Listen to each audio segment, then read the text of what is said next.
Então, por enquanto, temos 2 apresentações. O Brincar, principal ocupação humana na infância, diálogos com a perspectiva histórico-cultural de Vygotsky. Está aí. Contribuições de Vygotsky à inteligência computacional, a formação de conceitos e o processamento da linguagem natural. Está aí? Está faltando, então? Mais 2. Então, a mediação aqui seria realizada pelo professor João Batista, será realizada pelo professor Alisson. A gente trocou em função de que a maioria dos trabalhos que estão para apresentar aqui seriam trabalhos orientados pelo próprio professor João Batista. Então, a gente trocou em função disso.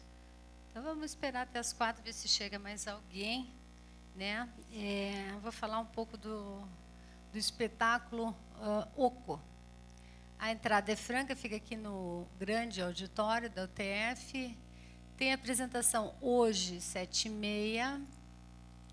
E amanhã, dia 13, às 14 horas. A entrada é franca.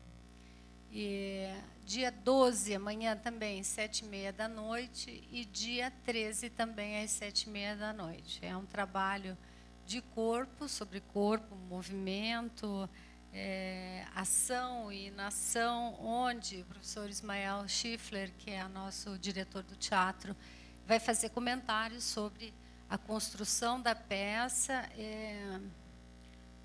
junto com outro professor da Universidade Federal, onde eles trabalham com a imagem, a cor e o movimento. É um trabalho bem interessante, né? Hoje 7h30, amanhã 7h30. Tem esse pequeno folder ali, hoje 7h30, amanhã 7h30 e dia 13 às 7h30. E a sessão do dia 13 às 4 será uma sessão daí comentada com os professores e os artistas sobre o processo de criação. Então, se alguém tiver interesse em assistir, seja bem-vindo.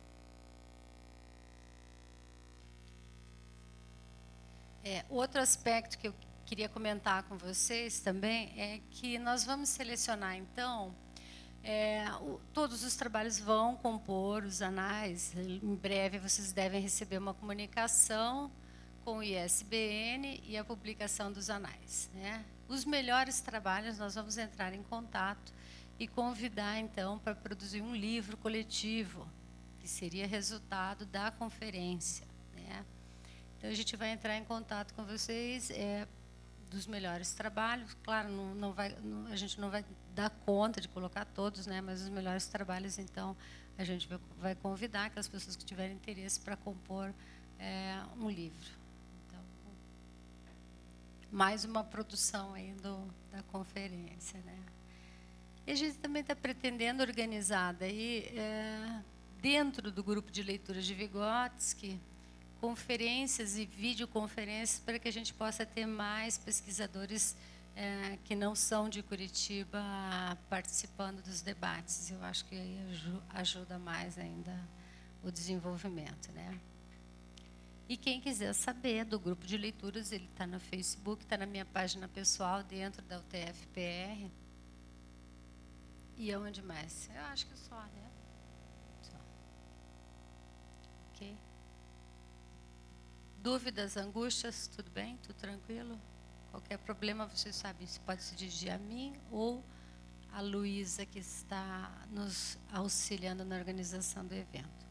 Quem tiver a apresentação e já quiser colocando ali, porque hoje às 6h30? É 6h30?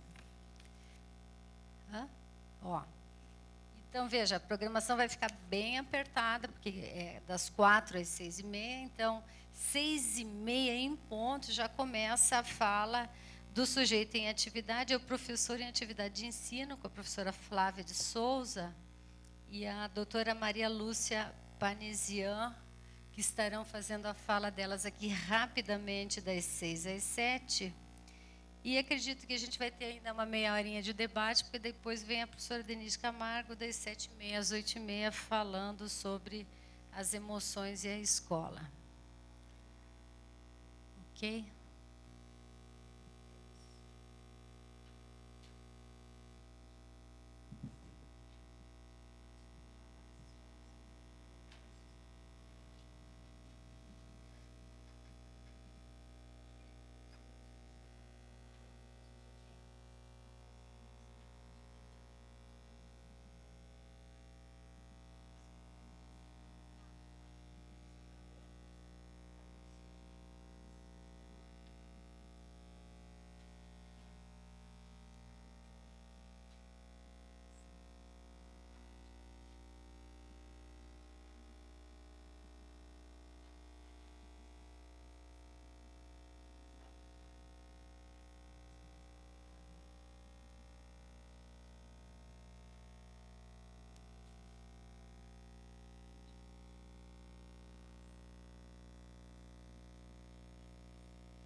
Tá funcionando. Bom, gente, então vamos dar as boas-vindas aqui para o Wagner e para a Priscila, que vão apresentar. Eu tomei a liberdade de pedir para eles virem, porque assim a gente já vai adiantando, porque esperar até 4 horas, né? Se a gente já está aqui, a gente já ganha 15 minutinhos aí para debate, ok? Se o Tiago chegar, daí eles, por favor, se dirija à mesa para trazer a sua apresentação para a Renata no CTG. A Renata vai ficar com a gente até às 5 e pouquinho. Daí Luiz acha alguém para substituir a Renata. Então, bem-vindos, viajaram bastante. Vamos ficar aqui até o final, não? Só hoje, amanhã? Que pena. Você fica? Ótimo. Então, vamos lá. Então, vamos começar com o Wagner. Você tem, então, 20 minutinhos. E daí a gente abre para um debate. E depois a Priscila, Wagner, Luiz Schmidt e Shibashi. Né? E depois a Priscila Nascimento Marques. A Gabriela não chegou ainda? Não? Então, a Gabriela, Fernanda já colocou lá a tua apresentação e o Tiago também não chegou ainda. Mas vamos lá que a gente, né? Boa apresentação, então vou sentar ali que eu gosto de ver de frente. Se vocês não se importam, eu vou ficar de pé, porque senão eu vou ficar com torcicolo aqui. Calma aí.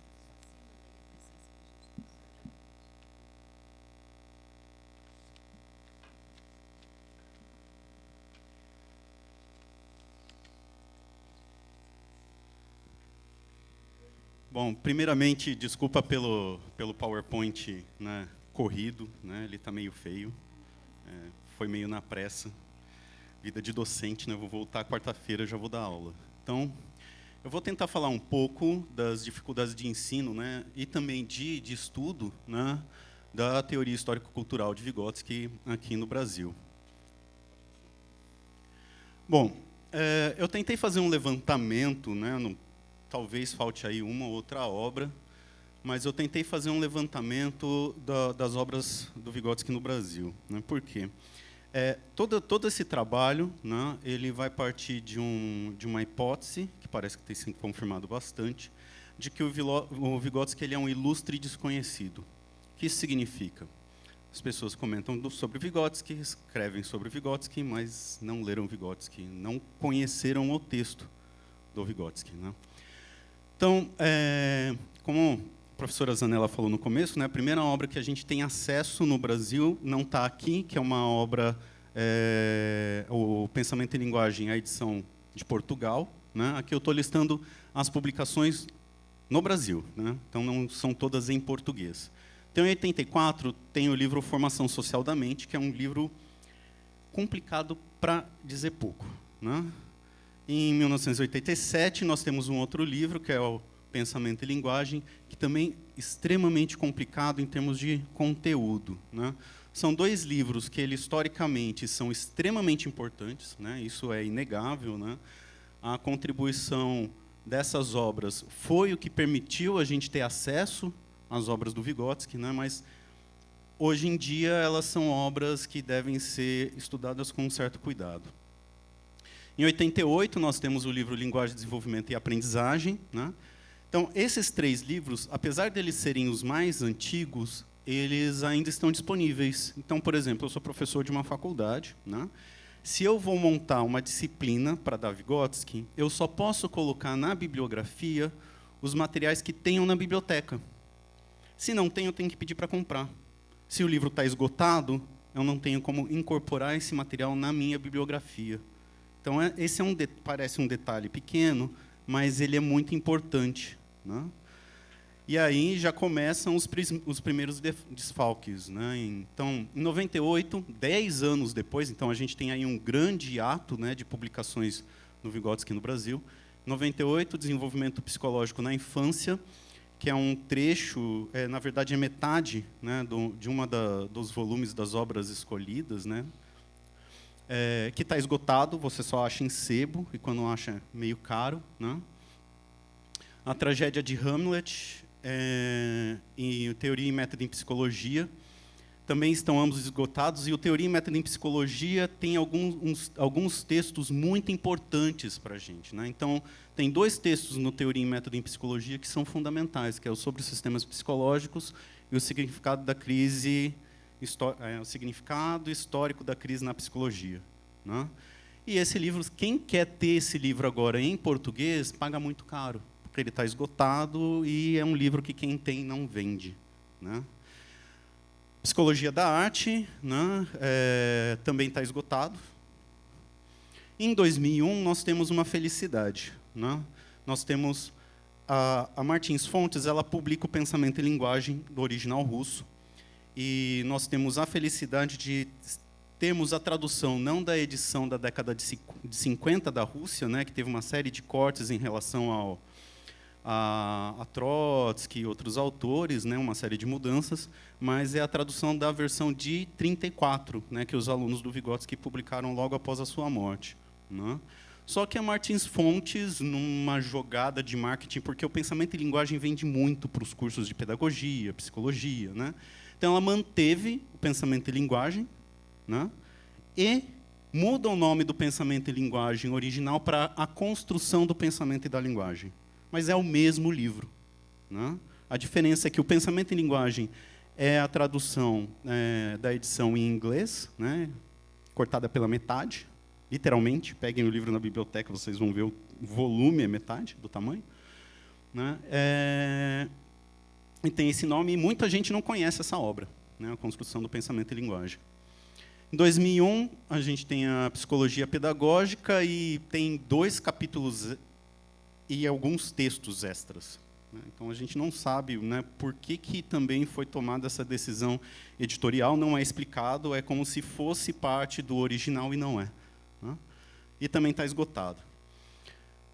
Em 2009, tem uma tradução do livro Imaginação e Criação na Infância, pela Zoya Prestes, né? Esse está esgotado, e agora a gente tem, pela Martins Fontes, Imaginação e Criatividade na Infância, né? Copiando o título em inglês, por um tradutor de Portugal, né?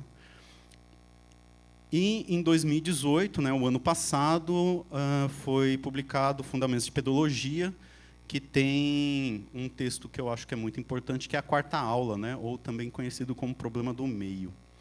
Então, esses são os livros. Eu não listei aqui os artigos, né? Então, por exemplo, tem a tradução daquele texto que, erroneamente, no Formação Social da Mente, está como o brinquedo, né, no desenvolvimento, e tem a tradução como a brincadeira no desenvolvimento, que saiu numa revista pela Zoya Prestes. Bom, o Formação Social da Mente, né, foi um projeto do Michael Cole, junto com o Luria. A ideia era traduzir o ferramenta Signo, né, Tool and Sign, mas o Michael Cole achou que era uma obra que não ia conseguir sair nos Estados Unidos. Então, eles pegam alguns textos, né, então, grande parte do Formação Social da Mente é do Tool and Sign, né, mas tem textos de outros livros também. Então, por exemplo, nesse livro também tem um trecho, né, do Pensamento e Linguagem, que apresenta o conceito de zona de desenvolvimento proximal. Ou seja, no Brasil, nós temos 3 livros do Vygotsky, né, o Formação Social da Mente, o Pensamento e Linguagem e a Construção do Pensamento e Linguagem, que apresentam o mesmo conceito, zona de desenvolvimento proximal, do mesmo trecho. E as 3 são diferentes. Então, não é à toa que nós temos tanta dificuldade de definir esse conceito, porque ele efetivamente está diferente em obras do Vygotsky, né? E o próprio Michael Cole, ele explica, né, na introdução do Formação Social da Mente, que ele teve que fazer uma série de alterações para facilitar para o autor, para o leitor entender e etc. Mas aqui a gente tem que lembrar, né, esse livro ele saiu nos Estados Unidos na década de 70, né, aí, plena Guerra Fria, né, um livro de um autor soviético nos Estados Unidos, e a gente entende um pouco as questões, né. Mesma coisa o Pensamento e Linguagem, né, ele também passou por uma transformação muito grande. E, assim, eu prefiro trabalhar nas minhas aulas os textos com tradução do original em russo por essas questões, né. A quarta aula, né, o problema do meio, ele tem uma tradução que saiu num artigo de 2010, e como eu comentei hoje de manhã, né, mesmo os textos que não têm corte, né, em termos de volume, às vezes um detalhe na tradução muda todo o texto, né? Então, no texto de 2010, tá que a personalidade reflete o meio, né? E o correto é refrata. Então, aqui a gente tem uma mudança muito grande, né, entre refletir e refratar. São dois conceitos da física da ótica, né, que o Vygotsky usa para tentar explicar a questão da vivência, né? E esse texto ele saiu traduzido agora em 2018, né, no livro Fundamentos de Pedologia. Eu já falei da questão da zona de desenvolvimento proximal, né, que em alguns textos pode estar como zona de desenvolvimento iminente, zona de desenvolvimento imediato, né, e a gente acaba usando o proximal mais por uma questão de hábito, né, e depois a Priscila pode comentar, não sei. Bom, e a gente esquece que, assim, isso não é uma questão só da censura americana, né? É uma questão também de censura na União Soviética, né? Como eu disse para vocês, os trabalhos do Vygotsky sofreram alterações, né? O pensamento em linguagem sofreu alterações. A professora Zavashneva, ela tem uma série de artigos muito interessantes que ela teve acesso ao manuscrito original do significado histórico da crise da psicologia, e ela vai comparando o original com as publicações em russo, né, etc., e vendo quais foram as alterações, as partes que foram acrescentadas, as partes que foram retiradas, né? Então, mesmo quando a gente pensa assim, o original eu peguei do russo, então está tudo certo. É mais ou menos, né? Não é bem assim. E aí a gente chega, bom, se tem tanta variedade de material, isso significa também que vão ter várias concepções de Vygotsky, né? Para começar, os nomes, né? Então tem sócio-histórico cultural, sócio-interacionista, co-construtivista, né? Pelo nome, geralmente, a gente até já tem uma ideia de qual que é o viés epistemológico que a pessoa está utilizando, né? E o interessante é que o Vygotsky não nomeia, né? Ele não dá um nome. Ele parte do pressuposto de que, bom, a psicologia científica é a psicologia que parte da metodologia marxista. Ele não nomeia. Os primeiros a nomearem a teoria do Vygotsky de teoria histórico-cultural são seus críticos, né? Tem a questão da atividade, né? Que é uma questão assim, o Vygotsky é um teórico da atividade, mas onde que ele define atividade? Em que momento da obra dele ele usa a atividade como uma unidade de análise, né? E a gente, acompanhando a obra do Vygotsky, a gente vê que o objeto de estudo do Vygotsky, maior durante toda a sua obra, é a consciência, principalmente através do conceito de funções psicológicas superiores, né? Isso muda depois, né, principalmente depois de 30, quando ele passa a ter uma abordagem mais sistêmica, né? Mas, ainda assim, né, é a consciência e as funções psicológicas superiores. E aí fica a questão, o Vygotsky é marxista, interacionista, construtivista, cognitivista, né? Depende para quem você pergunta. Eu entendo o Vygotsky como marxista, porque ele utiliza um método de pesquisa do Marx, né? Eu vou falar um pouco disso depois. Mas, para mim, ele não é interacionista, né? A dialética não é uma questão de interação. O Piaget é interacionista, né? A dialética é a afetação ao mesmo tempo, é a negação da negação. A interação, não necessariamente um dos elementos vai ser modificado, na dialética vai, né?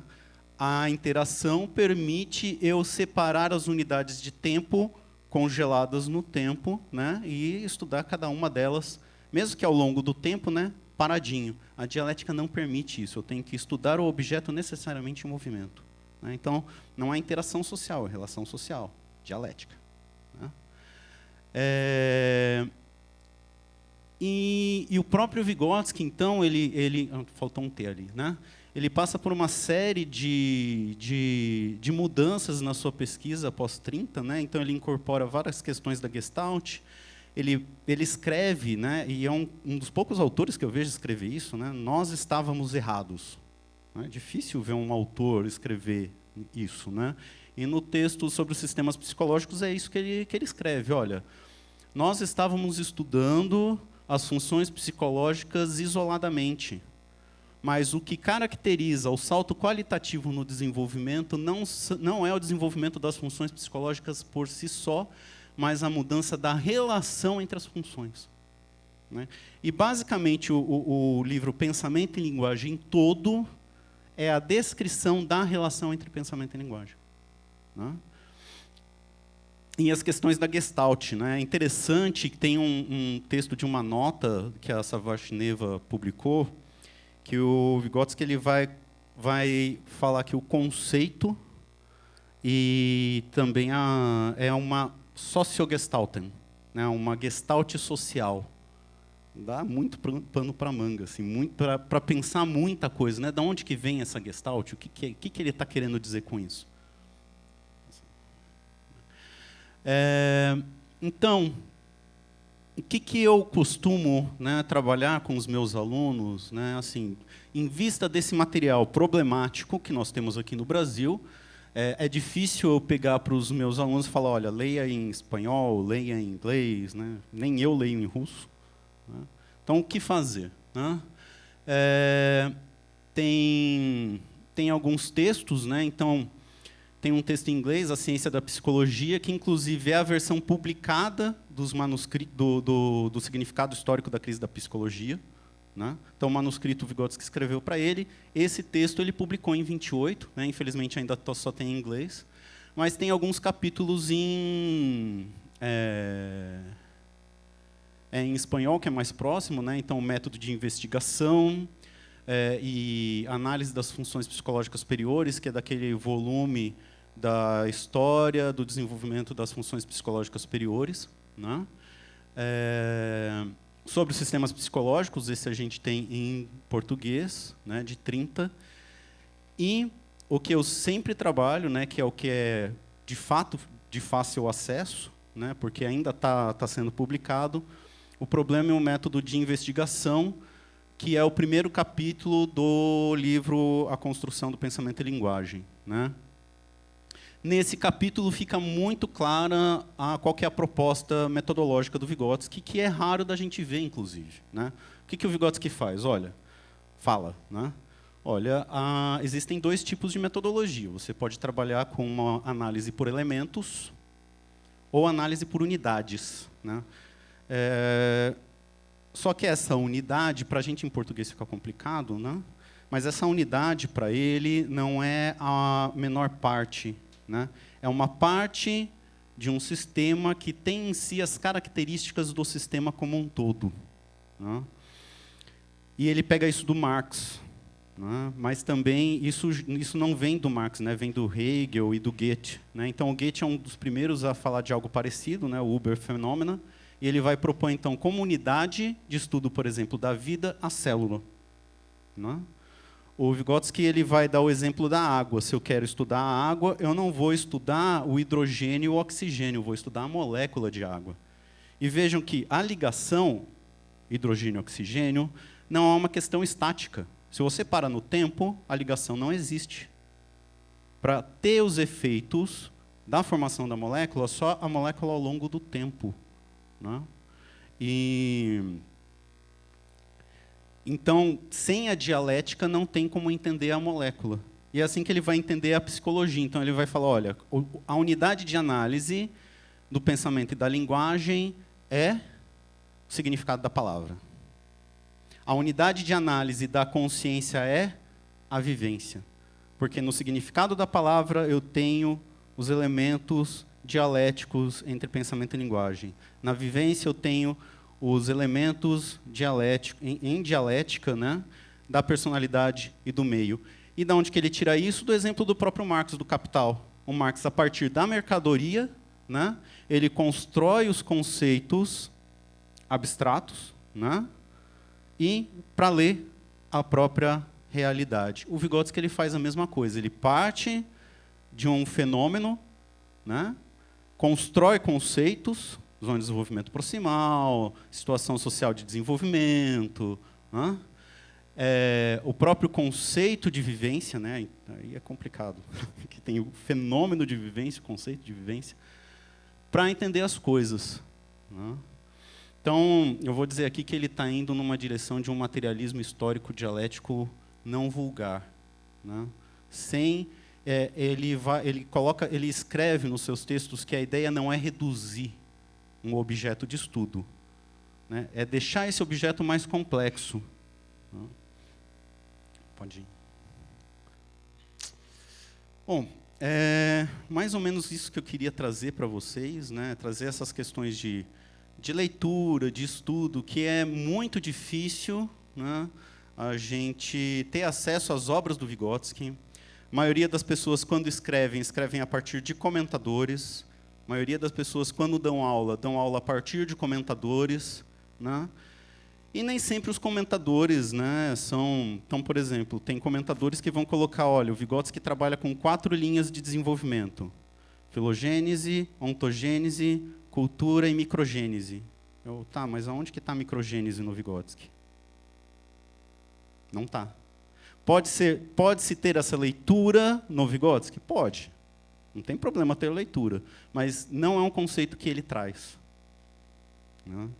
Então, eu acho que o debate ele fica mais rico a partir do momento que a gente consegue apontar, né, olha, eu estou partindo disso daqui, e vai para outros lugares, né, sem problema algum, né? Mas a gente tem que, a partir do momento que nós temos acesso a materiais de melhor qualidade, né, a gente não pode ignorar eles. Então, por exemplo, o texto Construção do Pensamento e da Linguagem, que é muito pouco citado, ele já tem 10 anos. Não, 19 anos. 19 anos. Né? É muito tempo. Quais são... Pega qualquer artigo de Vygotsky, 70% mais ou menos vão citar formação social da mente, pensamento e linguagem. Apesar de, faz muito tempo que a gente tem obras, né, em russo, e a gente tem esse problema seríssimo de acesso às obras. Então, comprar as obras dos comentadores de Vygotsky é muito fácil. Ter acesso à obra do próprio Vygotsky é muito difícil.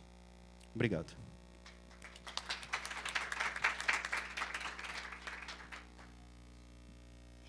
Deixa eu só... Tiago não chegou ainda? Tiago queria apresentar agora. Tiago, Gabriela. Gabriela, quer colocar a tua apresentação ali, PowerPoint? Ah, já está lá. Tu pode compor a mesa também, Gabriela. O Alisson. Ai.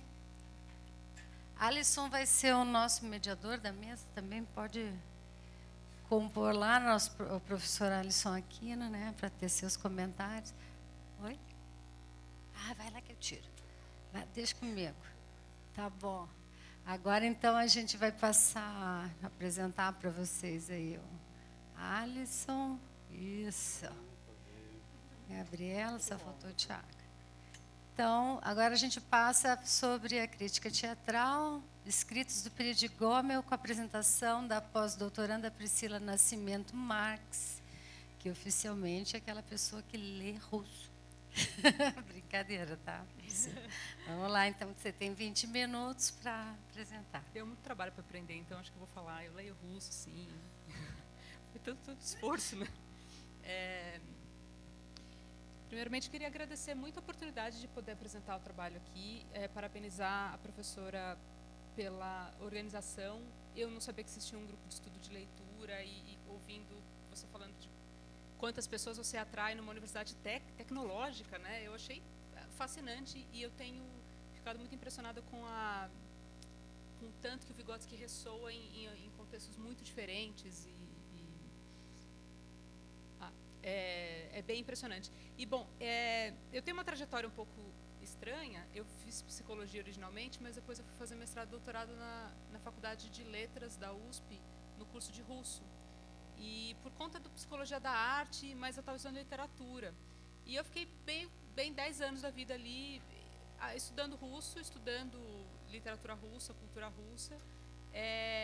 E meio que me distanciei, já me considerava uma desertora assim, da psicologia, embora eu estivesse trabalhando com o Vygotsky, com um Vygotsky que me parecia que não interessava para ninguém.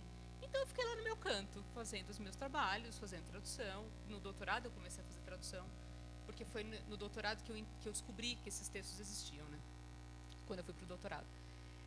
E só agora, acho que também por vacilo meu, eu me toquei que eu não precisava ficar sozinha, né? Que eu podia procurar esse tanto incrivelmente grande de Vygotskiano que tem no mundo, e no Brasil especialmente, para poder falar do meu trabalho e para, enfim, procurar alguma interlocução. Eu sempre me sinto um peixe fora d'água e sempre acho que o meu trabalho, de repente, não sei se vai ressoar muito, mas, assim, estou aqui, né, para dizer, para dar cara a tapa e dizer o que eu faço e contar desse Vygotsky. E a minha fala acho que vai ter muito a ver com tudo que o Wagner disse no começo, né?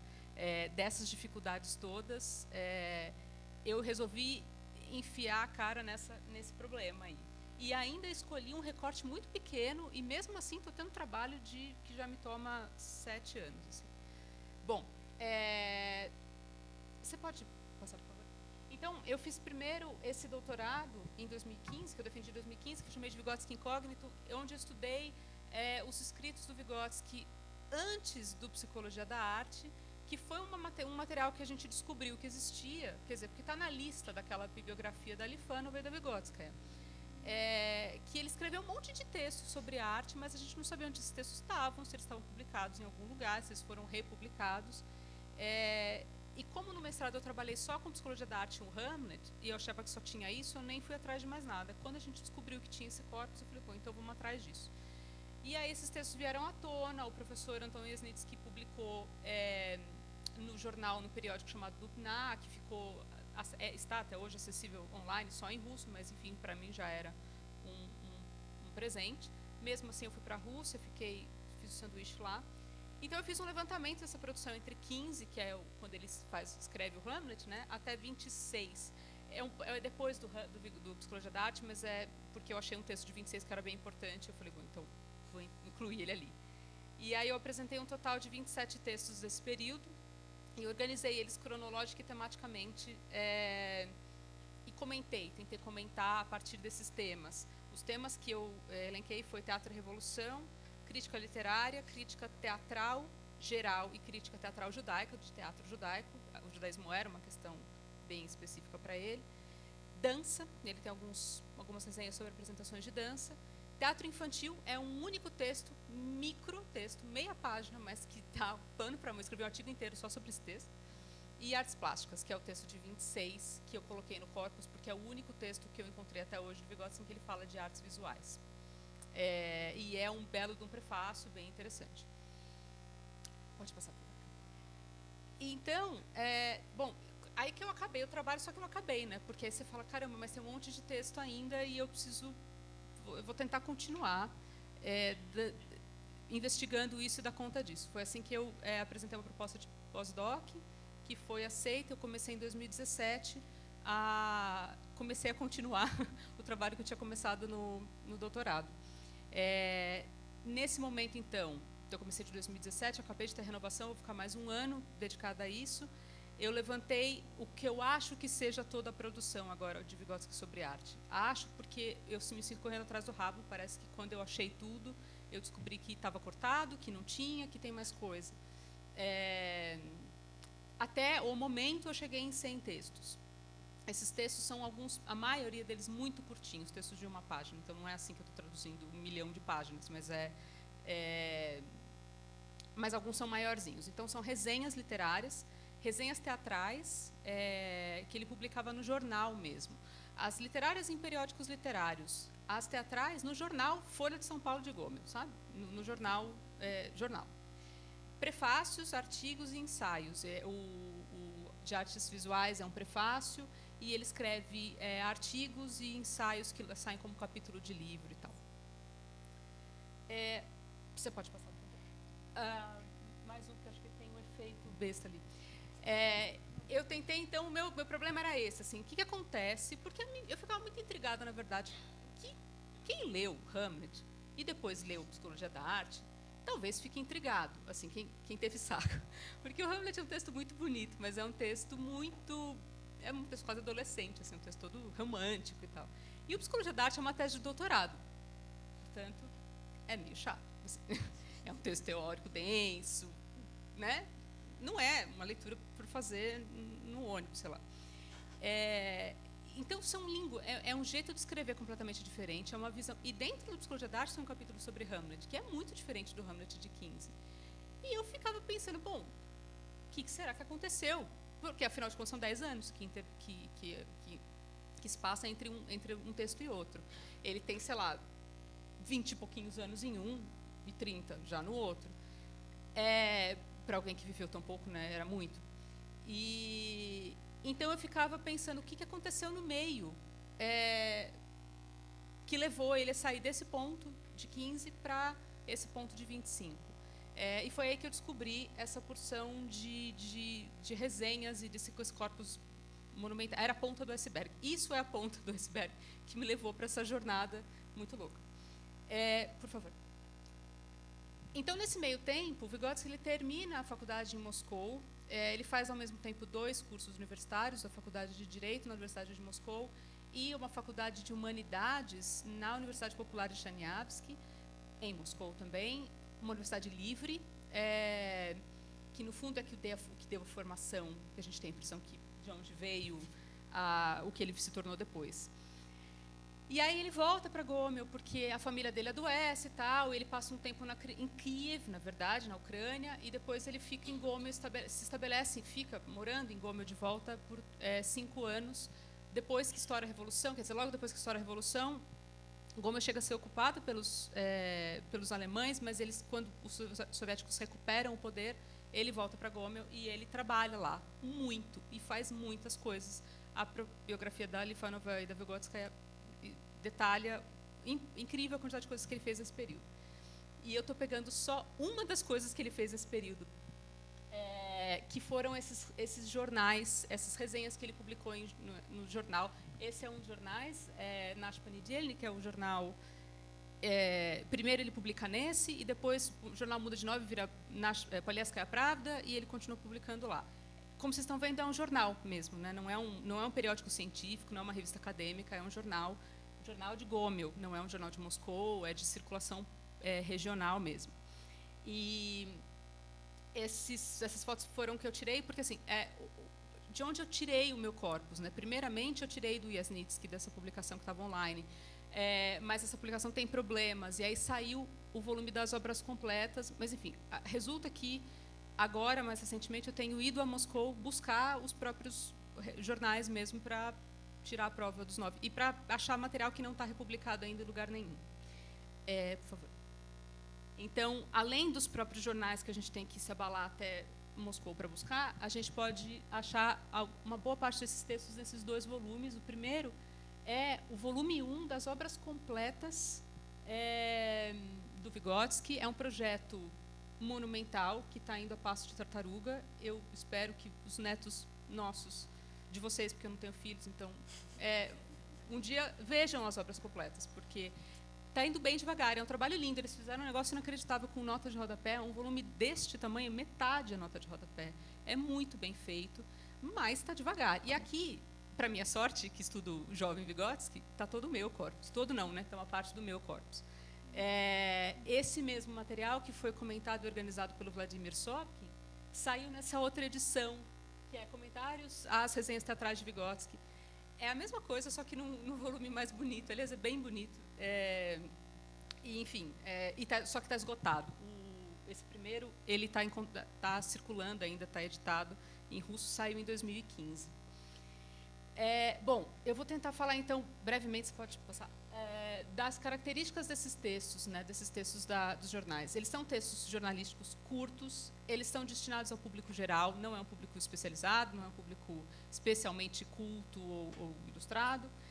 Ele está falando de montagens que estão sendo apresentadas em Gomel, então é o palco da província, não é o Teatro Bolshoi, o Teatro de Arte de Moscou, o Teatro Malый, sei lá, o Mariinsky de Petersburgo. Por trupes visitantes, porque Gomel sequer tinha uma trupe teatral própria. Então, eles recebiam companhias visitantes, inclusive algumas importantes. Não com o seu elenco A, nem com o seu repertório A, mas, enfim, o Teatro de Arte de Moscou, o segundo estúdio, visitou Gomel. O Teatro Tocha Vermelha, o Vygotsky entrevista o diretor e ele publica a entrevista no jornal e tal, que eram trupes mais eminentes. Assim. O estilo desses textos é bem conciso, é algo que me intriga, que me fascina muito no estilo do Vygotsky de escrever, é que os textos são curtos, mas ao mesmo tempo eles não são superficiais. Ele consegue ser ao mesmo tempo conciso, mas ele consegue ir profundamente em questões muito cruciais daquelas montagens que ele está comentando. Não é excessivamente técnico ou hermético, então é um texto fácil de ler, não é um texto que se pretende discutir tecnicamente a questão da atuação ou da direção.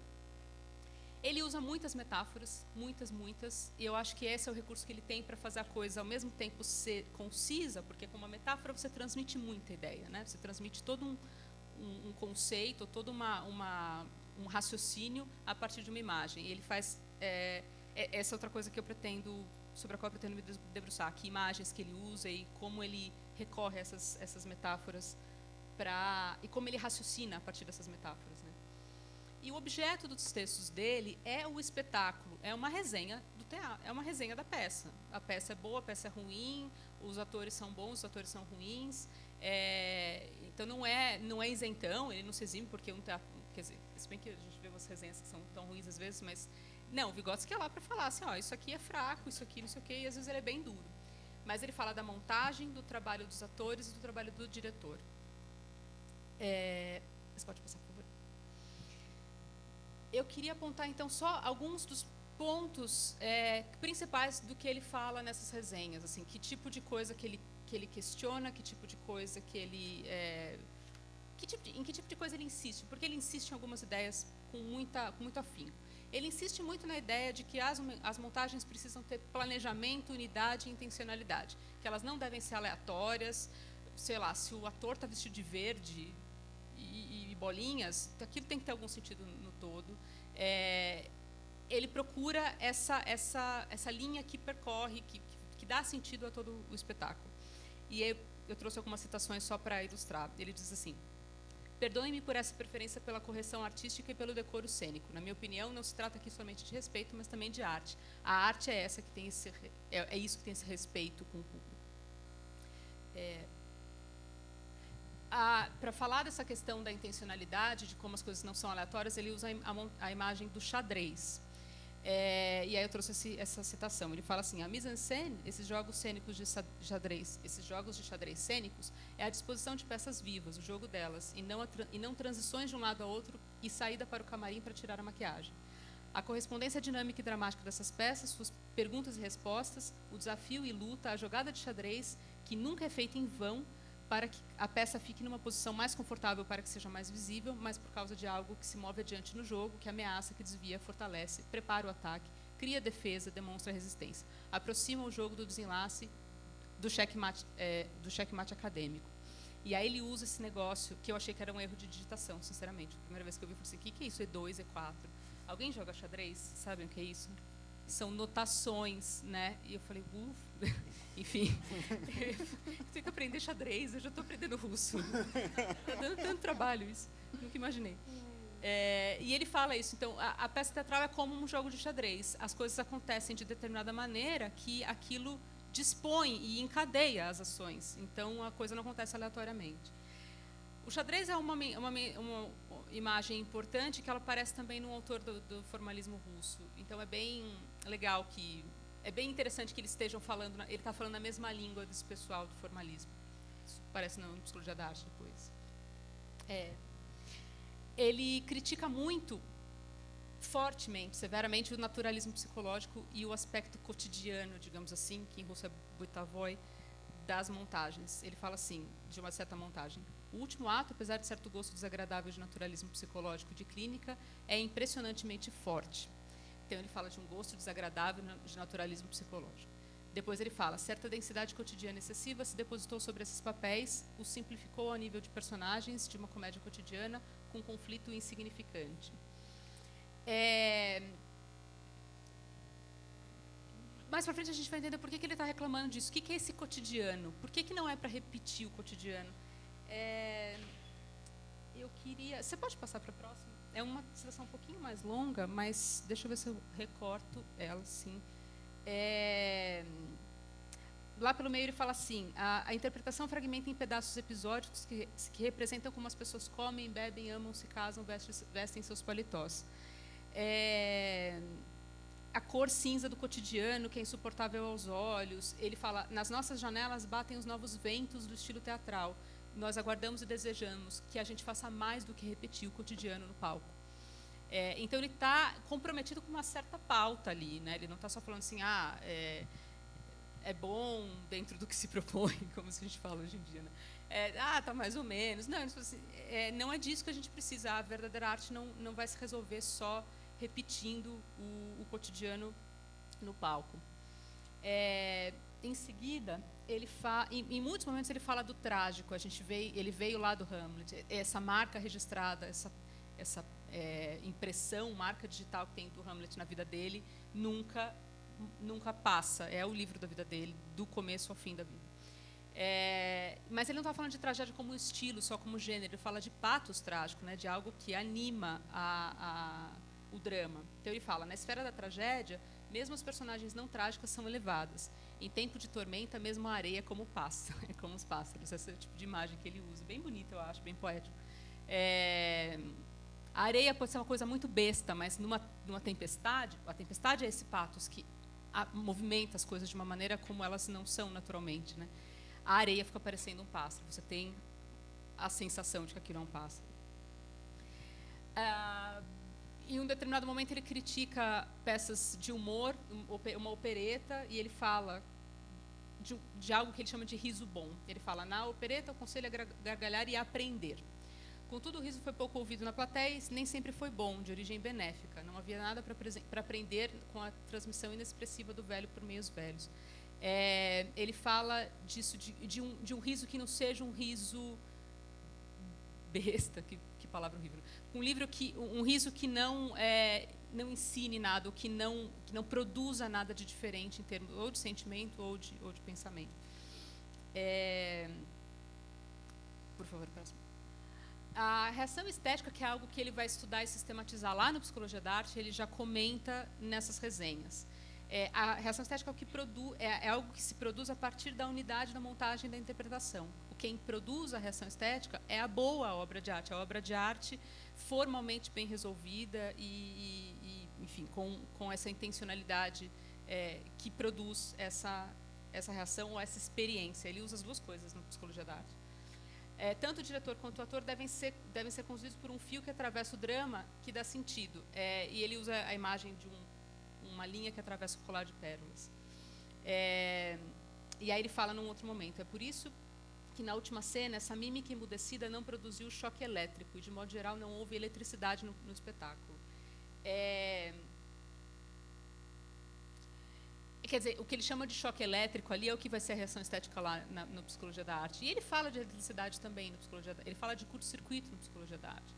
Essas ideias estão sendo fermentadas ali quando ele está assistindo essas peças lá em Goma. Uma pessoa brilhante não precisa nem do Bolshoi, né? Aqueles atores, muito mais ou menos, já deu para ele ter essas ideias todas. Em seguida, ele critica o repertório, diz que nem toda peça vale a pena, enfim, fala que às vezes as escolhas são infelizes. E às vezes são muito comerciais. Ele faz essa crítica, né? Fazem porque vende, mas não é muito bom, né? Não é o melhor para se apresentar. Ele exige de que o palco mostre algo que preste e que faça o trabalho da arte. E por fim, então, próximo. Voltando ainda àquela questão do trágico, né? Ele fala muito da arte como forma de elevação em relação ao cotidiano. Ele diz isso, essa outra citação: alguma elevação precisa existir tanto para os personagens cômicos, como para os episódicos, na tragédia ou no grande drama. A tempestade transbordou por toda a peça, em cada ponto dela. Eu já escrevi mais de uma vez e não me canso de repetir. Faltou um R, desculpa. A tormenta, a areia como pássaros. Então ele está dizendo que não é algo muito sobrenatural nem nada. Todos os elementos da peça precisam transcender em relação ao cotidiano e produzir algum sentido acima dele. Essa é uma linha que perpassa, que já está ali presente nessas resenhas e que acho que se consolida com psicologia da arte. E acho que dá para conversar ainda sobre isso, como as produções de sentido vão continuar na produção dele. Obrigada, desculpa.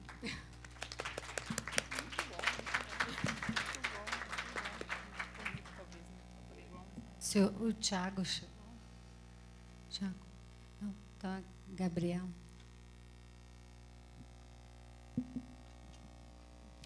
Boa tarde a todos. Eu primeiro devo dizer que eu já estou com vergonha aqui de vocês, né? Porque eu sou café com leite ainda em psicologia histórico-cultural. Estou começando a estudar isso há pouquíssimo tempo. E esse trabalho que eu trago aqui, ele é fruto de algumas reflexões que eu, em conjunto com 2 alunas minhas, viemos fazendo no decorrer do estágio delas, porque eu sou psicóloga no Poder Judiciário. Né? Eu atuo em vara de infância, de família, de criminal. Na verdade, eu sou a única psicóloga que tem na comarca, então tudo que é... A gente trabalha em todas as varas, digamos assim. E aí, essas 2 alunas fizeram um estágio comigo na vara de família e muitas dúvidas e questionamentos e angústias a gente vinha tendo porque pela dificuldade de trazer uma teoria que, tradicionalmente, ela é muito de mais fácil visualização e aplicação no campo da educação, né? E não em psicologia jurídica. Então, o que eu trago aqui para vocês é um esboço de uma série de angústias que a gente teve no ano passado para pensar um pouquinho, então, a atuação do psicólogo nesse contexto. Bom, a gente tem uma realidade de famílias no campo da justiça, seja ela na vara de família como nas varas de infância e juventude, que é marcada pela pobreza. Mesmo em vara de família, você não vê gente que tem muito dinheiro aparecendo por lá. Então, a realidade de um tribunal principalmente quando a gente está falando de crianças e adolescentes, é da infância pobre do país. É isso que vai parar lá para a gente. E, em varas de família, a gente tem uma demanda infinita, desde disputa de guarda, aquela coisa, né, entre pais que estão se separando, estão disputando a guarda de uma criança, até, na maioria das situações, aquela criança que os pais não podem cuidar por N motivos, o pai foi embora, a mãe morreu, foi assassinado, isso e aquilo, a criança está com a avó, e o juiz determina, então, que se faça uma avaliação sobre se essa pessoa tem condições de ter a guarda dessa criança. E aí começa o grande imbróglio, porque a gente tem que, primeiramente, definir se essa pessoa, no olhar do direito, ela é boa ou ruim para cuidar de uma criança. Porque esse é o olhar que o direito traz, ele é bastante positivista, é uma tradição objetivista, e o que o juiz quer da gente é isso. Essa pessoa tem ou não tem condições? É uma visão bem dualista, nada de negação da negação, é a negação mesmo, ou é isso ou é aquilo. E a gente está nesse contexto, o trabalho do psicólogo sendo solicitado para entrar nesse jogo. Porque nós, como auxiliares do juiz, na verdade, a gente exerce a função de perito. O perito vai produzir, então, uma avaliação, cujo fruto vai ser um laudo, e esse laudo vai dizer para onde que o juiz tem que seguir. A gente acaba sendo convidado a entrar nessa lógica, o que é bastante angustiante. Então, nesse contexto, a gente sente a necessidade de ter uma teoria que nos ampare, que tenha uma perspectiva menos criminalizante, culpabilizante, biologizante, e tudo aquilo que vem, que está na mesma lógica do direito positivista. E é bastante difícil fazer isso, porque você está diante, muitas vezes, de um juiz, de um promotor, que ganha lá seus 40, 50, eu nem sei quanto que ganha, mas deve ganhar muito. E pela própria função, não só por isso, obviamente, mas pela própria função, a maneira como eles são formados, o próprio direito, eles têm esse olhar e querem isso da gente, né? Então, nós defendemos que a psicologia histórico-cultural ela pode ser uma ferramenta para um outro tipo de atuação nas varas de família, porque tradicionalmente, acho que pode passar também, gente, eu sou péssima com slide, eu me perco todo, desculpa, já peço desculpa. A gente tem, tradicionalmente, na história da própria psicologia jurídica, uma psicologia que é de base também positivista, que é avaliativa, que é do campo da psicometria. Então, a psicologia jurídica nasce como aquela que vai avaliar e que vai dizer quem é bom e quem é ruim. Se aquela pessoa é boa ou não para a sociedade, se ela pode ou não voltar para o convívio em sociedade, como se em algum momento ela tivesse saído desse convívio, né? Mas, então, essa é a lógica que está por trás de tudo isso. E aí, claro, a gente também tem um olhar diferenciado por conta do materialismo dialético sobre o que é esse direito, que Estado é esse, que sociedade civil é essa, como que o direito, talvez o direito da criança e do adolescente, principalmente, seja, e o direito penal também, como que ele vai se constituindo de modo a manter um status quo, a manter opressão, a manter e fazer a gestão da pobreza, né, um controle social da pobreza. Na área do direito de família, a gente tem muito forte a presença do direito da criança e do adolescente, porque para você dizer quem é bom e quem é ruim, se a pessoa tem condições